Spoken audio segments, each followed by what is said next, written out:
Join us on this incredible adventure as we explore the stunning hills surrounding Derwent Water, Buttermere and Crummock Water in a circular loop around the Lake District.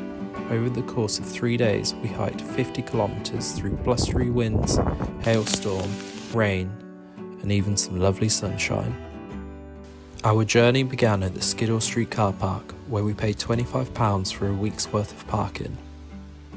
We passed by a small farm, spotting goats happily grazing on their grass. The route led us along wet paths with a babbling stream to our left. As we climbed higher into the hills, breathtaking views of Derwent Water began to unfold, whilst fighter jets roared past, training in the skies above.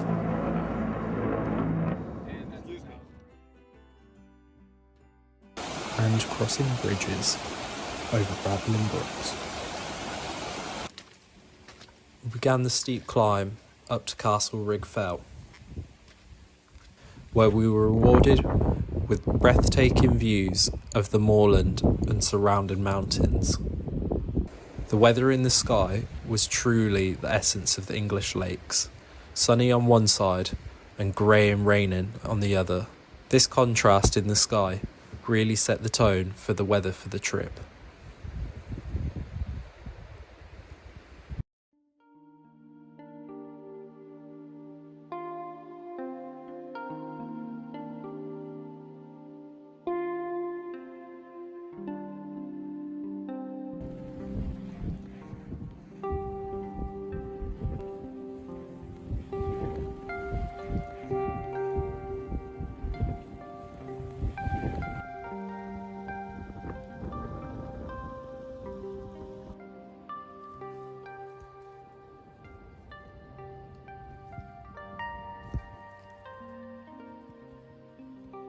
You okay? A bit wet. Having a lot of fun. Here we are. Out in the Lake District today. We're doing a 4-day loop around Keswick over to Buttermere, and from Buttermere where we're going, can't remember. We're going to basically end up in Keswick again.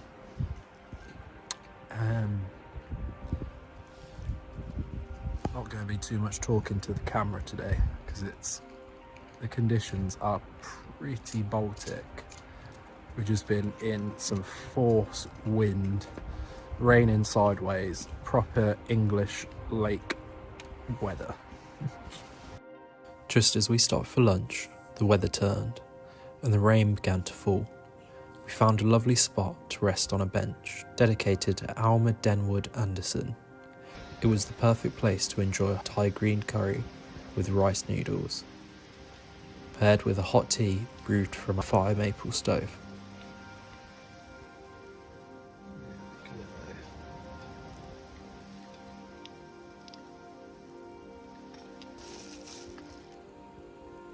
As the rain eased, the sky cleared, offering us sweeping views of the blue waters of Derwent and the hills beyond.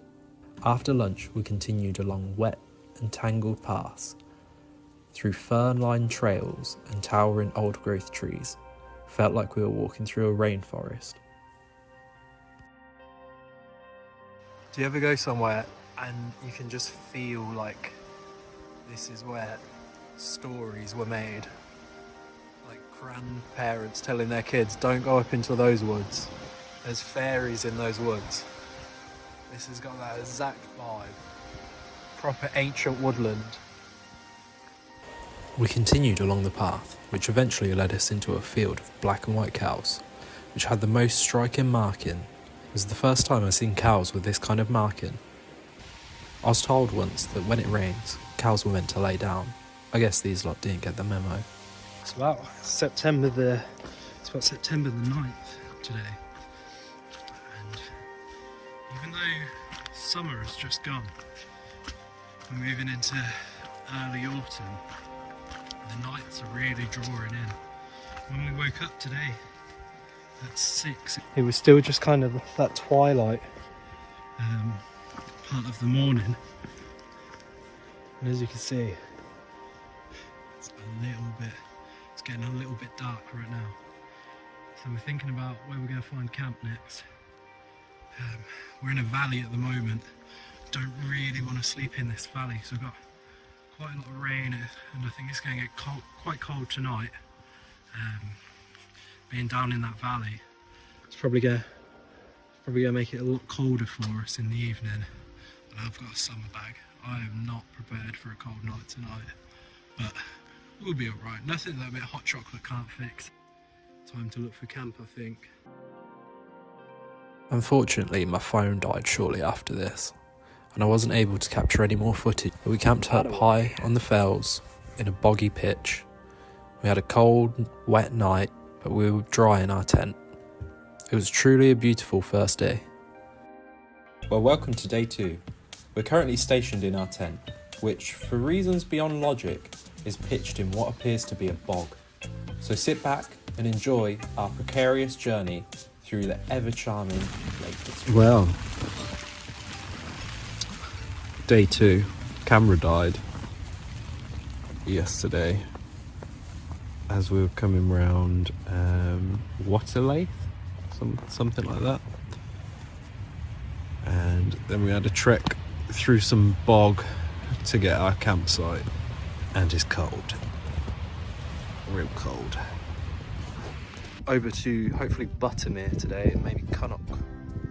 Although we were a bit chilled and our shoes had transformed into waterlogged bog sponges, we strapped on our bags and cheerfully began the descent from the hill we had conquered the night before. Our spirits remained high, as you can see from one of these walk-back shot thingies that people do on YouTube. Our first destination for the day was set. The charming hamlet of Rosswaith awaited. There, we'd freshen up in hopefully a functional bathroom and reward ourselves with a well-deserved caffeine boost in the local tea room. A small victory perhaps, but one we were very much looking forward to. The cobblestone paths led us through the quaint hamlet to the tea room, an oasis of respite for our beleaguered legs. There, a plaque stood, detailing the rich history of Rosswaith and the naming origins, which derived from the Old Norse, meaning clearing in the roses. Quite a poetic touch. Who would have thought that the Vikings had such a way with words? Rejuvenated by the coffee and tea, we stumbled upon a field that seemed oddly familiar. Little did I realise at the time that this was the very same field I had wandered through in my youth, sneaking away from the close-by YHA to the pub before a scheduled ascent of Scarfell Pike. A vague memory of a headache came flooding back to me in that moment.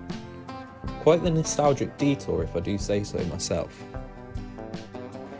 You could always stay at this YHA. I've actually stayed here before, and it's pretty nice. They've got a nice bar with a nice selection of beers and ales. So, yeah. Left me with a sore head when I climbed Snowdon. Well, obviously the caffeine hadn't woken me up enough yet, as we were in the Lake District and not Snowdonia.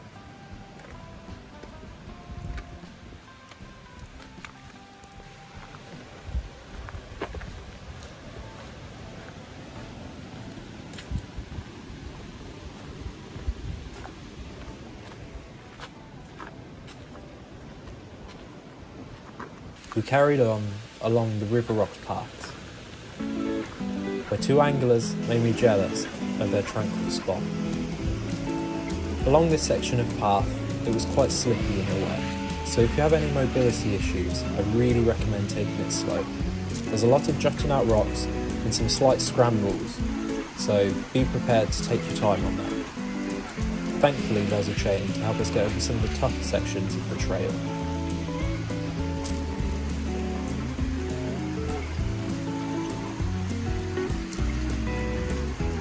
Path section here, or there's a more technical scrambly way down here, which is way more fun, but quite slippery in the wet. So Brody, we keep thinking, bloody hell, Brody's not had enough water. but he keeps like sneakily licking all these paths and things, so he's definitely getting enough. He's just doing it covertly.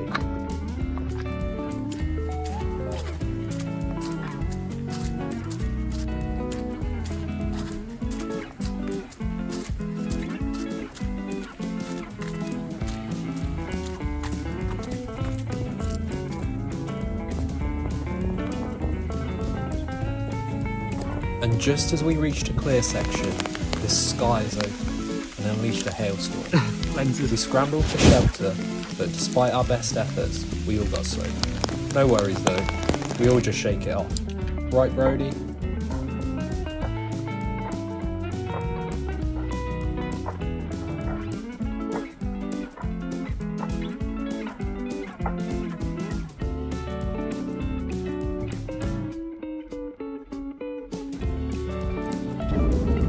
And to lift our spirits from the cold, fighter jets ripped through the skies.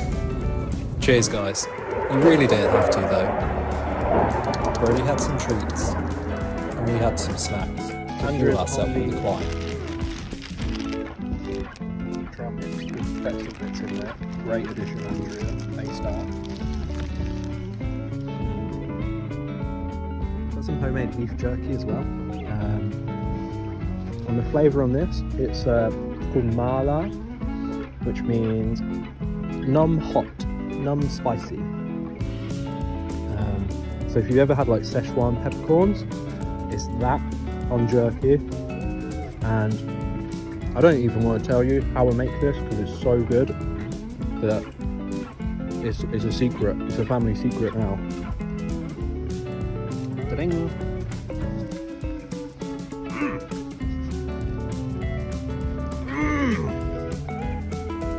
So we can either go through Sea Toller and Sea Toller, or we can go up this way, which is going to be more direct. Both. They've all got gnarly ascent. We've chosen the hard mode today. Fun Sea Toller. We don't care about Sea Toller today. What is there even to see in Toller? Nothing. Not when you got ferns and muddy paths. You know it's steep when your heels aren't even making contact with the ground. You're just pure toeing it. Oh man. This is a thigh burner, this one. Little did we anticipate truly how gnarly the climb would turn out to be. Along the way, we passed by vibrant yellow staghorn fungi, nature's own flamboyant reminder that the journey was far from ordinary.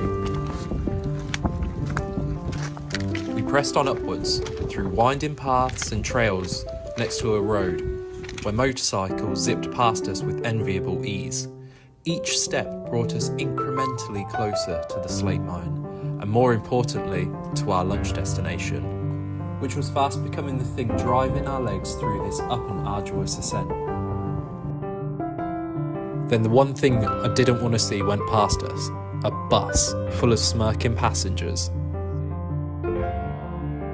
We reached the top of the road to breathtaking views of the valley below.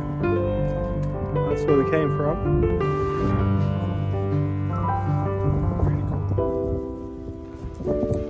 We eventually reached Honister Slate Mine, the last active slate mine in the whole of England.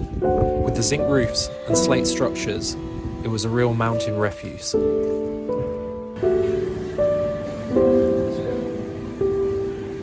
was probably the best sausage roll and bacon butty I've had in my life.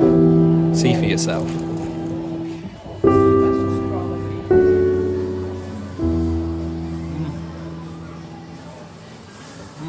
Garlic mayo. I think I could have stayed there all day, drinking hot coffee and eating sweet treats. But there's no rest for the wicked, and we had more climbing to do. We've had cake, we've had a sausage roll, cake, and egg and bacon butty. We're fueled up for this last climb.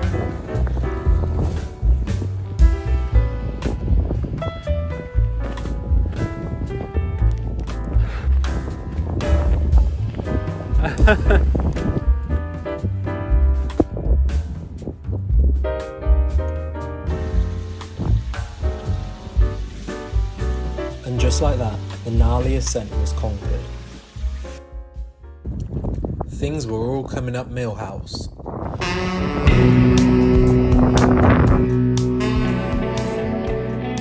Flat path and a flatter pitch waiting for us down in Buttermere. We booked ourselves into a campsite earlier on in the day. The idea of a warm shower gave us the needed boost to smoke the flat section. Past Dobbs' hut, chips of slate were flying from our feet. The descent was steep, but we did it in possibly world record timing, although Andrea forgot to set the stopwatch. One passing hiker was sure that we had a parachute. No, my friend, just a tiny bottle of Radox and a dream. With that, he let us continue on our path.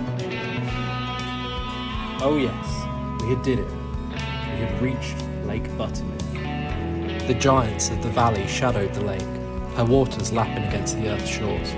But do not be fooled, she is now cold, mourning the loss of her beloved summer sun. Now, only the brave venture her waters, like the Women's Open Swim Club. We navigated the shores of Lake Buttermere and found our way. We navigated her shores. Clues of civilization began to appear, paved paths and road noise. And at a deeper level, these sheep, which have been domesticated from their ancestors. The faces of these sheep are possibly some of the cutest sheep faces I'd ever seen. Truly a fantastic day out in the English Lake District. And just like how our day had begun, we retired to our tent to listen to a Dan Snow history hit and rest our sore bodies and minds. Change of plan. We're going to leave Andrea in a pub. That is doom, certain doom. 10 to 5, something like that. Losing light soon. Gotta watch my step because it's about a 200 metre drop down that side.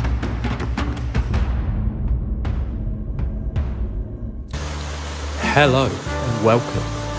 If you're new here, it's awesome to have you join us. And if you're returning after watching the last 2 days' videos, welcome back. I hope you're ready for some more awkward commentary and unfiltered footage, because this is our grand finale. Today, we'll be closing the loop on this circular route. So whether you're sipping on a coffee, tea, or maybe something a little stronger, sit back, relax, and let's dive into this adventure together.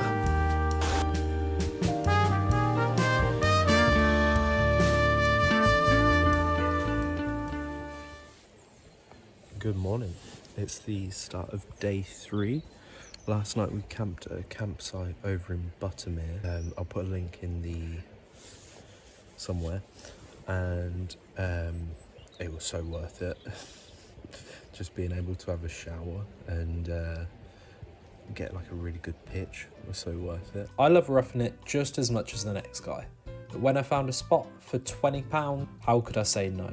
And honestly, it was worth it. The water was warm, and we even met a friendly guy named Darren. But there was no time to waste. We filled up on a breakfast of granola, milk powder, honey, hot water. After fueling up, we broke camp and headed back onto the trail. Along the way, we stumbled upon a beautiful waterfall, definitely one of the highlights of the day.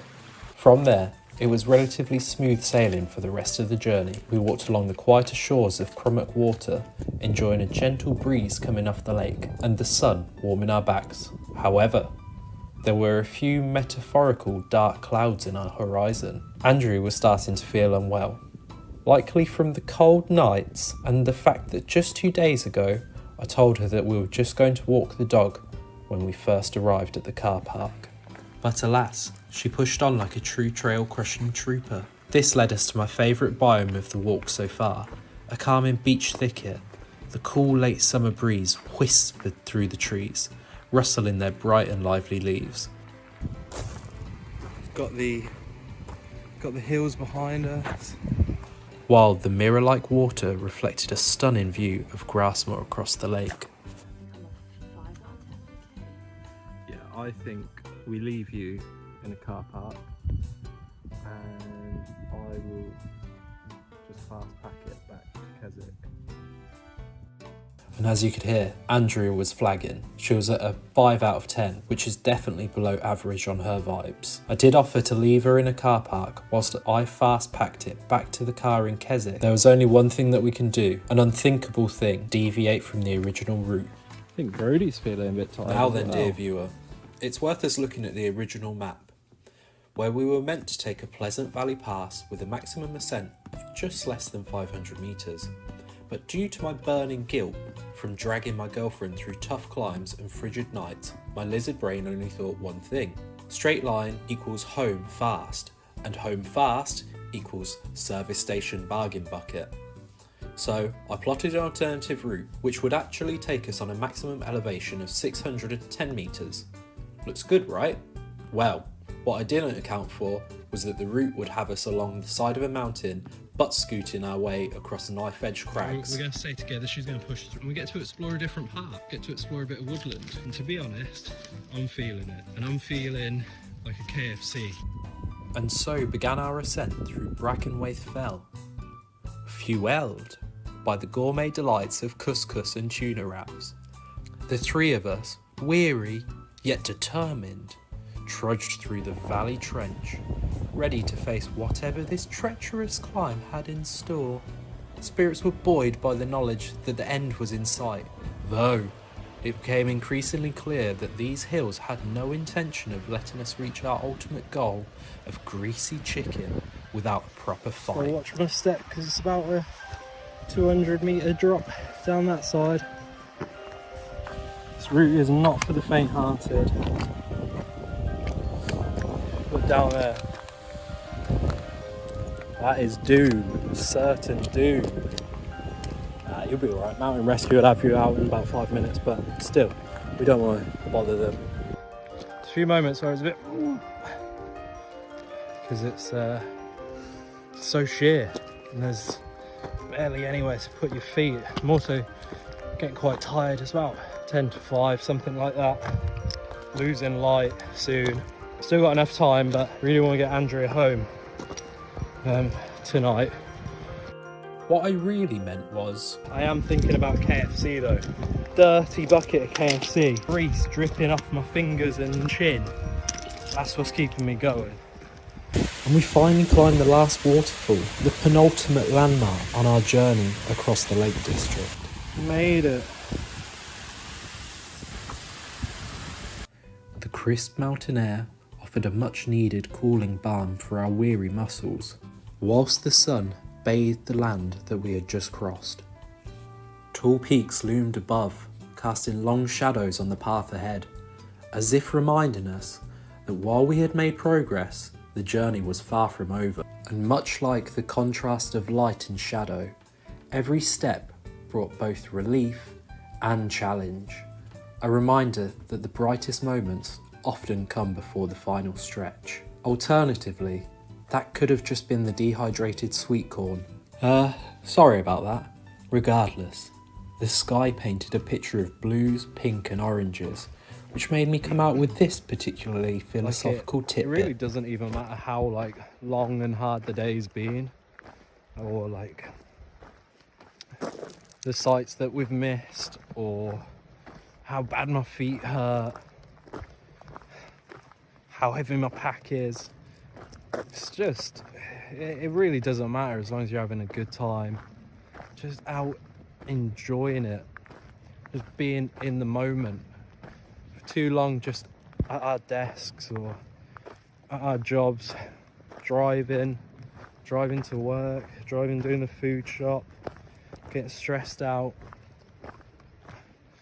You don't have the freedom to just go. So just head where you need to go, bed down for the night, and just enjoy this green and pleasant land. Man, that's what it's all about. If you're thinking, oh, I'm stressed out, I need to get out, get out. I was the same. Week just gone, proper stress head, but here, nothing matters. But You know, see, it's not. There'll still be stresses when I get. There'll still be stresses when I get back, but this will also be here. So worth it. My arm's dying. I've got to put the phone down now. And with those wise words said, that's it, viewers. We've come to the end of our journey. Together, the circle has been closed. We strolled through the quiet streets and eventually got back to our car, where we headed back down the motorways to destinations to parts unknown. I'd like to take a moment to thank you for watching it all this way. I don't know why you've made it all this way, or quite honestly how, but stick around for more wacky adventures like these. Again, thank you